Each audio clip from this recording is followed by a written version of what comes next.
हुए, कुछ किसान बैठे हुए हैं यहाँ पे। उन किसानों से थोड़ा सा जानेंगे कि क्या क्यों बैठे हैं यहाँ पे वो, और इस आंदोलन का क्या मतलब है। आपका ज़रा परिचय बता दीजिए। मैं प्रीत सिंह, अखिल भारतीय किसान सभा जिला अध्यक्ष। किसान आंदोलन जो यहाँ टिकरी बॉर्डर पे है, ये कब से है और कब तक रहेगा?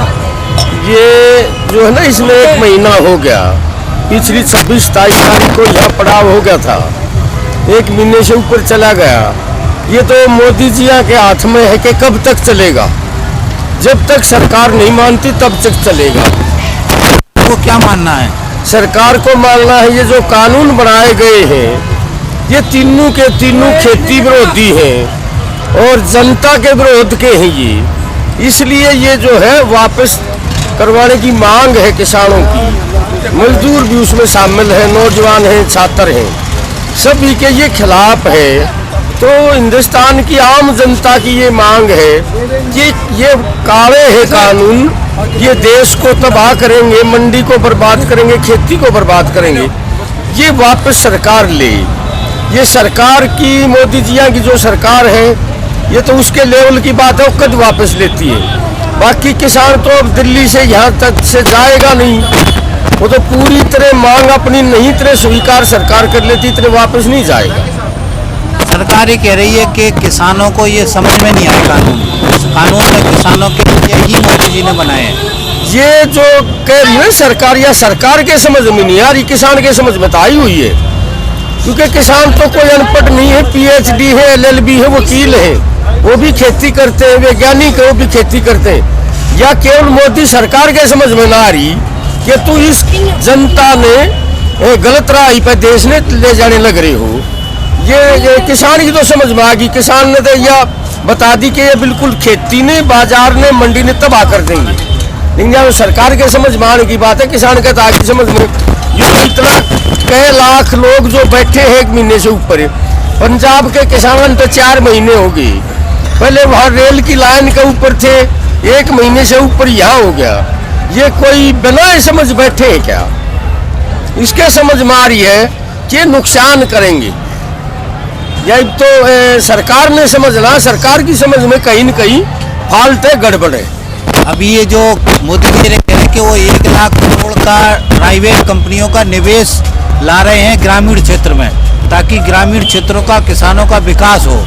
इसको आप कैसे देखते हैं? मोदी जी तो 15 लाख भी दे थे, इलेक्शन से पहले कहे थे कि 15 लाख रुपये में हर एक किसान के खाते में डालूंगा। स्वामीनाथन आयोग की रिपोर्ट की भी कहे थे हम लागू करेंगे, जो उन्होंने सिफारिश करी थी। 2 करोड़ नौकरियां की भी कहे थे, काला धन लाउन की भी कहे थे बाहर से। कोई सी चीज में खरे तो उतरी नहीं सरकार। सरकार तो केवल और केवल जुमले बढ़ाती है, लोगों को बहकाती है, लोगों को गुमराह करती है। मतलब अब जो लोग मोदी सरकार जिया की नीयत ने, इसकी सरकार की नीयत ने समझ चुके हैं। ये जो निकालते हैं मुंह से वो सच्चाई नहीं है, उसमें झूठ ज्यादा है। जो ये कानून अगर वापस नहीं होंगे तो आप यहाँ ऐसे ही बैठे रहें, खेती कौन करेगा घर? ये कोई संभव नहीं है कि यही मतलब जो है नहीं होंगे। कोई 1% भी कोई चांस नहीं है कि ये काले कानून वापस नहीं होंगे। इतने नहीं होंगे, इतना हम खेती भी करेंगे और हरियाणा में चुनाव भी लड़ेंगे पंचायत के, और इस आंदोलन को भी जीतेंगे। एक जो मुद्दा बार बार आ रहा है कि पंजाब का हरियाणा का जो पानी वाला विवाद है वो बीच में आया है, तो उससे क्या फूट पड़ेगी यहाँ? ये कोई विवाद ही नहीं है।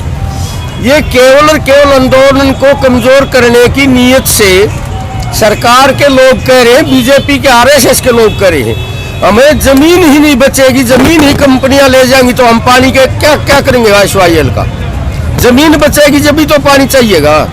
जमीन ने ये कंपनियां को देने लग रहे हैं, तो हमने पानी का क्या करना? पंजाब का जो हमारा भाईचारा है, आप देख लो जहाँ जहाँ है कितनी अच्छी एकता है।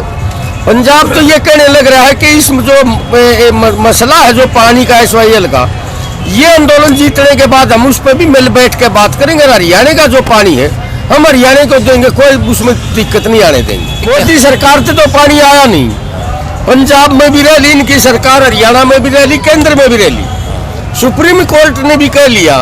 इन्होंने ये भी ये देखा है पानी का मसला ये कई साल से लटकता रहा, जब कहाँ थी। इसमें और कौन कौन समर्थन कर रहा है? इसमें मजदूर से लेके कर्मचारी, नौजवान, छात्र, महिलाएं, पूरा का पूरा जो हिंदुस्तान की 90-85% जनता है, जनसंख्या उसकी, वह इस आंदोलन के समर्थन में है। किसानों की जो पूरे देश में मांग है, जो हरियाणा में एमएसपी का कानून है, पंजाब में है, कुछ उत्तर प्रदेश में है, हमारी मांग यह है कि जितने और राज्य बच गए हिंदुस्तान के, सब इनमें ये लागू हो। और न्यूनतम समर्थन मूल्य की भी मांग नहीं है, किसान को लाभकारी मूल्य की हमारी मांग है। जो डॉक्टर एम.एस. स्वामीनाथन ने सिफारिश करी थी कि लागत से 50% ऊपर दो किसान को। 100 रुपये में एक चीज तैयार होती है खेती, तो 50 रुपये ऊपर दो उसको।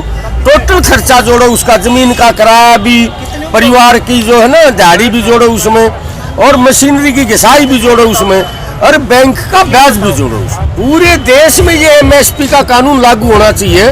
केवल और केवल आज कोई खरीद है एमएसपी की, जितनी पैदावार है देश में उसकी 6% खरीद है, 94% तो वैसे ही जो है ना जाता है। किसानों का आंदोलन है, इसकी ये मांग है कि जिन स्टेटों में मध्य प्रदेश है, राजस्थान भी है, महाराष्ट्र है, और ये जो और जितने बिहार है, इनमें भी ये कानून लागू। हमारी मांग ये है कि जो दूसरे राज्यों में कानून है वो उन राज्यों में भी कानून लागू हो, उनका भी एमएसपी पे अनाज खरीदा जाना चाहिए। और हम किसान सभा की तरफ से ये अपील भी करते हैं उन राज्यों के जो किसान मजदूर हैं कि वो जैसे 2-3 स्टेटों में चल रहा है, आप अपनी स्टेटों में 1 तारीख की हड़ताल करें, जुलूस निकालें, मशाल जुलूस निकालें और इस आंदोलन का समर्थन करें। आंदोलन में सक्सेस जब होंगे, जब वो भी जो है इकट्ठे हुई है रैली, जहाँ जहाँ भी खरीद नहीं है एमएसपी की, वहाँ भी लाखों की रैली हुई है। जो भारत बंद की काल आई है, 8 की थी, 25 की थी, करोड़ों लोग जो थे उन राज्यों के भी थे, उनकी भी ये मांग है, हमारी भी ये मांग है कि ये जो एमएसपी का कानून है छूटे हुए राज्यों में भी लागू किया जाए।